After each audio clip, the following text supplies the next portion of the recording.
Hey everyone, and thanks for joining this training. We're going to walk through the basics of abuse intervention programs, or you may know them as AIPs, and how they relate to your work in law enforcement here in Maryland. This isn't just background noise. AIPs are one piece of the bigger picture when it comes to responding to domestic violence and holding people accountable for abusive behavior. Whether you're on patrol, doing investigations, or working in supervision or court enforcement, you'll come across people involved in these programs. And understanding what they are helps you do your job better. So let's dive in. The full title of this training is Understanding Abuse Intervention Programs in Maryland, a comprehensive guide for law enforcement. That sounds a little formal, but what it really means is here's what you should know when you hear that someone's in an AIP program, especially when the larger goal is to keep survivors and communities safe. We'll talk about what those programs are supposed to do, how they're structured, and how you might be a resourceful tool to get those who use abusive behaviors in their relationship connected with those who can help. Big shout out to the Maryland Network Against Domestic Violence who funded and made this training possible. Before we jump into the training, I want to take a quick moment to introduce who you'll be learning from today. My name is Victoria Reaves, and I'm with the Maryland Network Against Domestic Violence. I serve as the Abuse Intervention Program Coordinator for the state, which means I work closely with certified programs, state agencies, and professionals like you to make sure those interventions are being used effectively and safely. You'll also hear from Dr. Chris Murphy and Rebecca Allyn later in the presentation. They'll introduce themselves when it's their turn. For now, let's go ahead and get started. These are a few key things we'll be talking about today.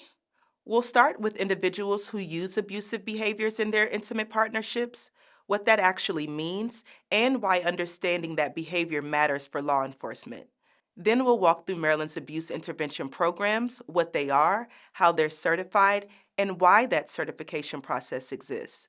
We'll also touch on what we know about how effective these programs are, what works, what doesn't, and what the research tells us. And finally, we'll connect this all back to your role, how understanding AIPs can help improve survivor safety and hold offenders accountable in ways that actually stick. Let's start with the basic definition, just to make sure we're all on the same page. Intimate partner violence, or you may know it as IPV, is when one partner uses abusive or aggressive behavior to gain power and control over the other. This can happen in any romantic relationship, not just marriages, but also dating relationships, and whether the couple is still together or not. So when we talk about people who use abusive behaviors, we're including current and former partners and a range of actions that go beyond physical violence, like threats, intimidation, emotional abuse, and control tactics.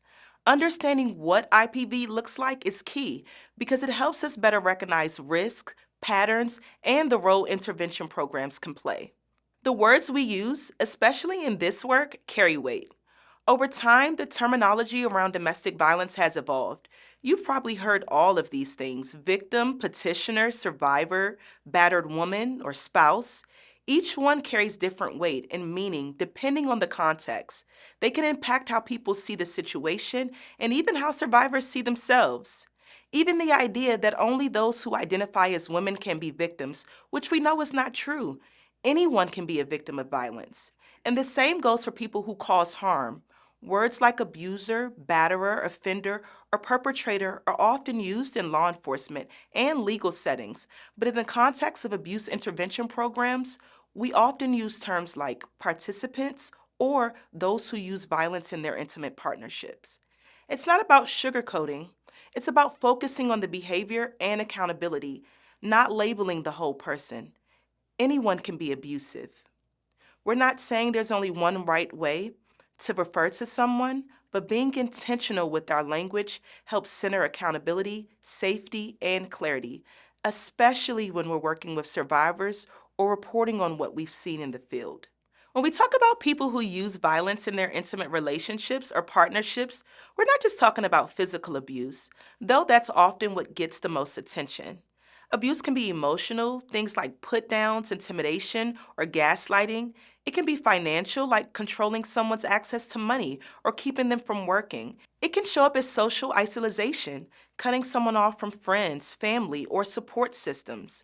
When we look at the behavior patterns behind this kind of abuse, we often see traits like being controlling, manipulative, entitled, or disrespectful. And the common thread through all of it is power and control, one person trying to dominate the other. Understanding these characteristics is important because it helps us explain why abuse intervention programs focus on more than just physical violence, and why addressing these behaviors takes time, structure, and accountability. Now that we've talked about what abusive behavior can look like, let's talk about what abuse intervention programs, or AIPs, actually are. In Maryland, AIPs are structured group programs designed to help people who've used abusive behavior learn to change. These programs are based on the idea that abuse is a choice and that people can learn better, healthier ways to handle conflict and relationships without using violence or control. Participation in an AIP is usually court-ordered, and it's often one of the first steps in holding someone accountable. In these groups, participants learn about the impact of their actions, not just on their partners, but also on children and the people around them. The focus is on power, control, and accountability, and helping people understand how to build respectful, non-violent relationships moving forward. All right, next we're going to hear from Rebecca Allyn, who will share more about the Abuser Intervention Program's certification process here in Maryland. Hi, my name is Rebecca Allyn, and I am the Manager of Victim Services Initiatives with the Governor's Office of Crime Prevention and Policy. This office plans, promotes, and funds efforts with government entities, private organizations, and the community to advance public policy, enhance public safety, reduce crime and juvenile delinquency, and serve victims. I work with the Governor's Family Violence Council, who is the certifying body for abuse intervention programs in Maryland. Individuals can be court-ordered to attend and complete an abuse intervention program. Court-ordered individuals must attend a certified abuse intervention program. I'll get into the specifics of certification in just a moment. The programs will also take clients on a voluntary basis. AIP orders can also come from referrals through the Department of Social Services, as well as civil means through a protective order, but it is not as common. The majority of individuals ordered to complete an AIP are supervised by the Division of Parole and Probation. It is the responsibility of the individual referred to contact the program. They may choose from the list of certified programs, which will also be shared later in this presentation. Programs are offered virtually and in person. Upon contact by the individual, the program will schedule an intake appointment within 10 days. In order to be certified, programs must adhere to the Governor's Family Violence Council's AIP operational guidelines. Only certified programs can receive court-ordered referrals. The approved list is provided to the Administrative Office of the Courts for inclusion in the Judge's Bench Book. The Division of Parole and Probation must also abide by the certified list of programs. Programs must recertify every 3 years. During that period, the Governor's Family Violence Council conducts a site visit to ensure the program is meeting the guidelines. There are procedures for when a program does not meet the guidelines during an audit, which may require the program to submit a corrective action plan, result in probation, suspension, or even revoke certification. The Council also has a complaint process where individuals or agencies can complete the complaint report form on the office's website, and an audit will be conducted. Here in Maryland, we currently have 24 certified programs. The purpose of the AIP operational guidelines is to establish minimum operating standards that ensure the safety and well-being of all programs, participants, and victims. They strengthen programs, they ensure that stronger, effective programs are being offered throughout the state, they ensure that the recommended programs are of quality and exhibit relationships and appropriate consultation with the comprehensive victim service agencies, and they provide teeth and accountability for programs throughout the state. One of the most important aspects of the operating standards is victim confidentiality and victim safety. Programs must notify the victim that an individual is enrolled in the program and provide attendance updates to the victim if they want that information. No other information about the individual is shared with the victim unless a direct threat against the victim is made. Programs also must provide information to the victim on shelter, legal services, hotline, and counseling, and warn them if they are at high lethality risk. As I stated earlier, AIPs must conduct an intake appointment within 10 days of contact by the referred individual.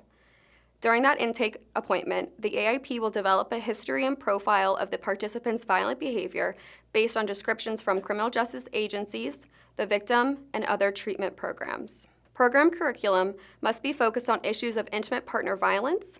If there is an abuse between parent and child or between siblings, AIP is not the right service for that type of abuse. It is solely for intimate partner violence. The Family Violence Council does not mandate which curriculum the program must use, as many choose curriculums or combinations of curricula that meet the needs of their clients. The program focuses on stopping abuse and preventing abusers from evading or minimizing their responsibility for abusive behavior. Programs must be 32 hours of group time over at least 20 weeks. In Maryland, they're typically between 22 and 26 weeks. If providing individual sessions, the program must be 16 hours over at least 12 weeks. Group format is preferred unless extenuating circumstances prevent an individual from participating in group setting, such as disability, language barriers, or sexual orientation. If an individual perpetrates a new documented incident of abuse, the AIP will reevaluate the case and a new service plan and discharge requirements may be created. Programs must notify the referral source and the victim upon program completion. There are 2 required training that AIP facilitators must complete in order to be certified. One of the training is 30 hours from a comprehensive intimate partner violence victim service agency or the Maryland Network Against Domestic Violence. This training must be on intimate partner violence and its effects on children. Before facilitating or co-facilitating any group sessions, all facilitators and individual counselors must have a minimum of 30 hours of training specific to working with perpetrators of intimate partner violence from an abuse intervention program certified in its state. Community collaboration is also an important aspect of the guidelines. All programs will create working relationships and participate in a coordinated approach to ending intimate partner violence that involves a partnership with their local comprehensive domestic violence program, mental health and substance abuse services, intimate partner violence coordinating council in their local jurisdiction if available, as well as the Division of Parole and Probation. This flow chart outlines the steps new programs should take if they are interested in providing abuse intervention programming. It is recommended to conduct a needs assessment of existing AIP services to determine the jurisdiction's needs and collaborate with their local domestic violence provider to explore ways to support each other's work and review policies and procedures. Connecting with local coordinating efforts such as the Governor's Family Violence Council, the local Domestic Violence Coordinating Council, the Maryland Network Against Domestic Violence, and the Maryland Abuse Intervention Collaborative is also an important aspect of becoming certified. New programs should take part in the 2 required trainings prior to applying for certification.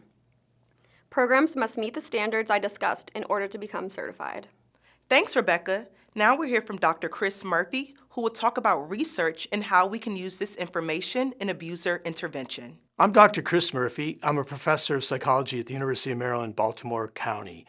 For 25 years, I ran an abuse intervention program in Howard County, Maryland, and I've conducted research on abuse intervention and domestic violence for over 30 years. Today I'm going to talk to you a little bit about the research on the effectiveness of abuse intervention programs and some of the things that you can do as law enforcement officers to facilitate our success. The research on abuse intervention programs is somewhat controversial. Many people in the criminal justice system have heard that these programs are not effective or not particularly effective. But I'm here today to tell you that the research is actually more encouraging than that. What has been discovered in recent reviews of many studies is that abuse intervention programs have a significant impact in reducing reoffense for both domestic violence as well as other violent crimes. In fact, those referred to in abuse intervention programs are 2 to 3 times less likely to have a domestic violence reoffense compared to control groups who were not referred to abuse intervention. A colleague of mine and I also did an analysis of 8 programs in Maryland, and we found that those who completed abuse intervention had lower rates of reoffense for any crimes compared to those who were referred but did not attend or complete AIP. There are a number of areas for improvement and growth in the work that we do. In Maryland, we currently do not have a system for collecting data on everyone who's referred to abuse intervention program or on their compliance and program completion. And these are things that we're working on in Maryland at the current time. One of the other areas that we recognize is very important is that many individuals who are referred to abuse intervention programs also have problems with mental health difficulties or substance abuse or life difficulties such as unemployment and housing issues. So one of the things we're working on in Maryland is to enhance the integration of services for these other difficulties to reduce stress and to reduce the likelihood that individuals will re-engage in domestic violence. We're also very dependent on referrals from the criminal justice system. So one of the areas that we're working on is trying to collaborate more with healthcare providers, mental health providers, the clergy, and the faith community to increase voluntary referrals to AIP for individuals to attend before they become heavily engaged with the criminal justice system. This brings us to ways that we think that law enforcement, that you could help in our work. One of the things that we would suggest is that you clearly communicate that abuse is unacceptable and highlight the importance of seeking help when you're on the scene or you're interacting with people who have been violent. We would encourage you to approach abusive individuals calmly and privately, to provide information about available abuse intervention programs in your community, and to emphasize the purpose of these programs and the benefits, including the fact that many individuals find it very helpful to be in a group experience with other people who have had similar problems and to both provide and receive advice and support. In addition, we would encourage you to speak to the victim privately and to be aware of services and supports that exist in your community so that you can provide them with suggestions where they can get help. Thanks, Dr. Murphy. These are 24 programs available throughout our state, and we've created this resource guide to make it easy for you to access them and to help connect individuals you may encounter in the field to the support they need. Before we wrap up, here are the key takeaways from today's session. First, it's critical to recognize the signs of abusive behavior. Understanding what abuse looks like beyond just physical violence equips us to intervene more effectively and protect survivors early. Second, abuse intervention programs, or AIPs, are not just about changing offender behavior.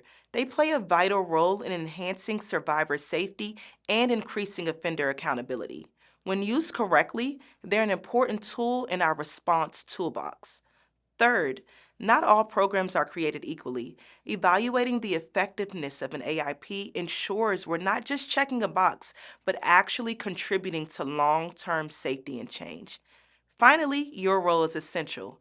Applying what you've learned about AIPs can help you better support survivors, hold offenders accountable, and strengthen community trust in our justice system. Let's carry this knowledge forward as we continue working to interrupt cycles of violence and support meaningful interventions. Here's our contact information. Let's stay connected. Thank you so much for your time, and take care.